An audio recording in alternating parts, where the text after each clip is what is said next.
There'll be plenty of times where being a woman is probably not helping your career. So when it does help your career, take the opportunity and then stand out. One of the most pivotal moments in my life was actually when I was a sophomore in high school. And my dad used to take me to speech contests, and that was a way for me to earn money to save for college. And I remember it was the Lions Club, and I was in the final round, and I lost.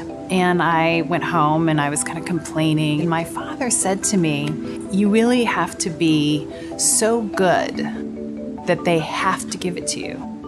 And you weren't. It was a really good lesson for me. I really took to heart the idea of excellence and no excuses. You made what some would see as a surprising or bold career move after spending 17 years at a law firm to make the move to Accenture. Did you see that as a career risk or a big jump? I don't think I fully contemplated how much of a risk it was. I was really thinking about, how do I want to live my life? I was 42 years old, and I said, I can see my future. Like, I know what the next 20 years are going to be like if I stay here. And Accenture really provided an opportunity to challenge myself. Because if you think about it, I went from the young girl who had never traveled outside the US, who went and studied Chinese. Then I went to law school, and I grew up in a family that didn't sort of live in the corporate world. Then I became general counsel at a company of technology, and I didn't know that. And so each time you make a choice, and it's a choice about reinvention. How would you describe your leadership style now, and how has it evolved over time?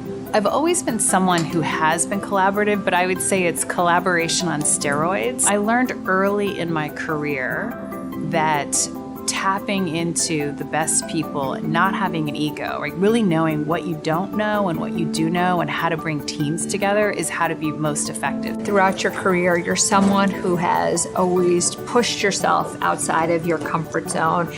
What pushes you outside of your comfort zone now? I feel like every day I'm being pushed outside my comfort zone because what we're doing as a company is trying to help our clients lead disruption instead of being disrupted. One of the ways that I keep myself kind of grounded is my husband bought this little sign that hangs on our wall, and it says, "If your dreams don't scare you, they're not big enough."